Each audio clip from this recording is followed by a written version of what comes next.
Good morning, Barbadians. 1 year shy of celebrating 50 years as an independent nation, I asked myself what this means to the average Barbadian today. For while I consider myself a child of independence, having been born in 1965, I did not experience the pride and the excitement of those who witnessed our coming of age as a nation that night at the Garrison Savannah. As the years pass and we look back, November 30th, 1966 is an important marker in the timeline of our history as a nation. But why do we celebrate independence? Why do we mark its passing? What is its importance to those of us who are alive today? For those of us who are old enough to recall our colonial past, it provides the opportunity to reflect on the progress we have made as a people and as a nation. For the young, it should be a lesson about our heritage that instills pride and patriotism. For others, it may be an opportunity to trumpet a political achievement. For some, unfortunately, it has no real significance. I think most of us would agree that we have made huge strides as an independent nation, the greatest of which is the education of our people. While we may argue about its relevance in today's world, it is education that lifted families out of poverty and provided the skills to grow a young nation. The circumstances of most people's lives have simply changed dramatically since 1966, as evidenced by the growth of our middle class. Of course, with every upside, there's a downside. And as education provided social mobility and people moved to the heights and terraces, many of our communities, both urban and rural, were denied the leadership and the inspiration of those who had done well and who had moved out. We all know that nature abhors a vacuum, and leadership has in some pockets fallen to those who seek to profit from the most vulnerable among us, especially our young men.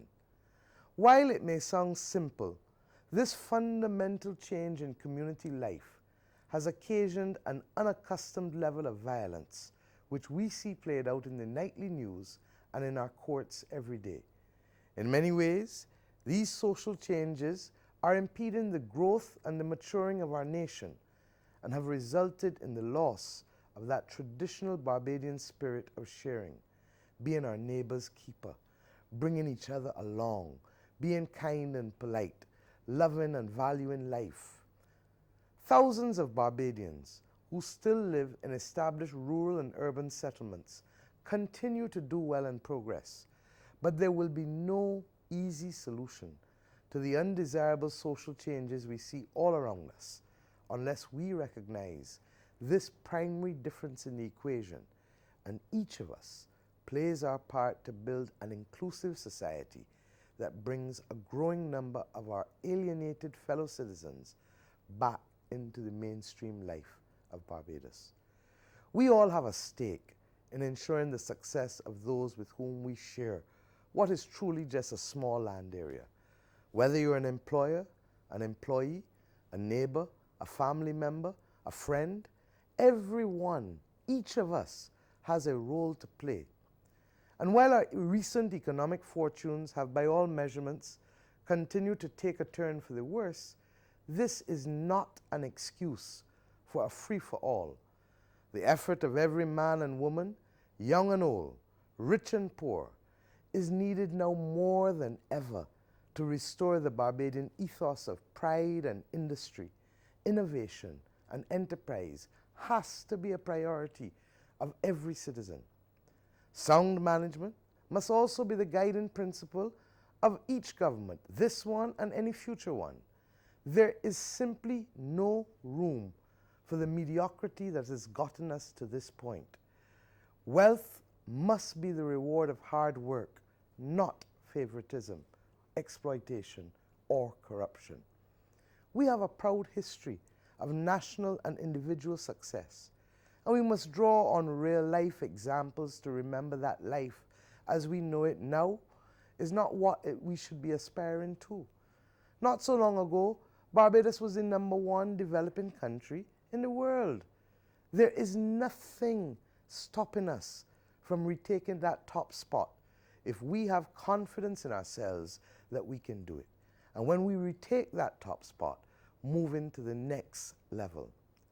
One of my real life inspirations I must share with you is the late Shirley Anita Chisholm, born Shirley Anita St. Hill, who spent her formative primary school years right here in her mother's homeland.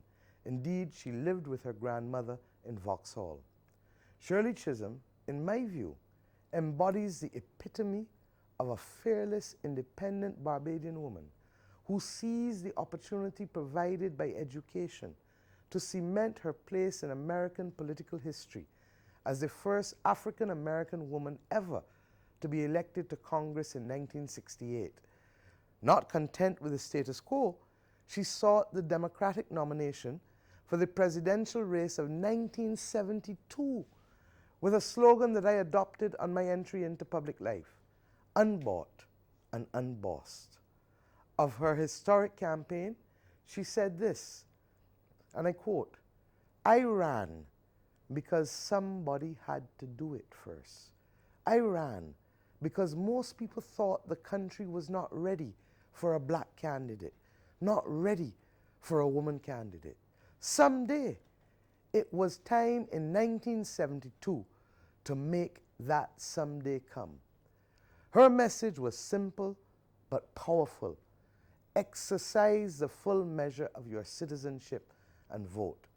And therefore, I'm not surprised that the United States government issued on Tuesday this week its highest conferred on her, its highest award, the Presidential Medal of Honor for a woman posthumously.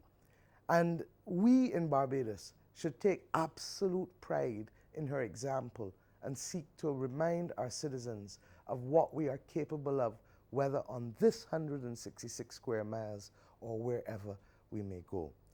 I wish to reiterate today that on this, the 49th anniversary of our independence, not one of us, if we love our country and wish to improve our lives, can afford to opt out. We need everyone on board. Early in the new year, the Barbados Labour Party will present its Covenant of Hope to the country. It has been approved by our annual conference, and I hope that within its principles, each one of you will find a reason to renew your citizenship in our beloved country and to act in pursuit of that. As a party, we are excited about the new vision that will be set out in our covenant, where we tell you simply who we are, what we stand for, and what we will fight for. I look forward, therefore, to laying it out to you as we approach the 50-year milestone of our independence. On behalf of the Barbados Labour Party, on behalf of my colleagues, I would like to wish Barbadians everywhere a happy independence, with the simple pledge that we will continue to honor our motto to provide a better life for our people and to work with our country according to that which has been instilled in us in pride and industry. God bless you all.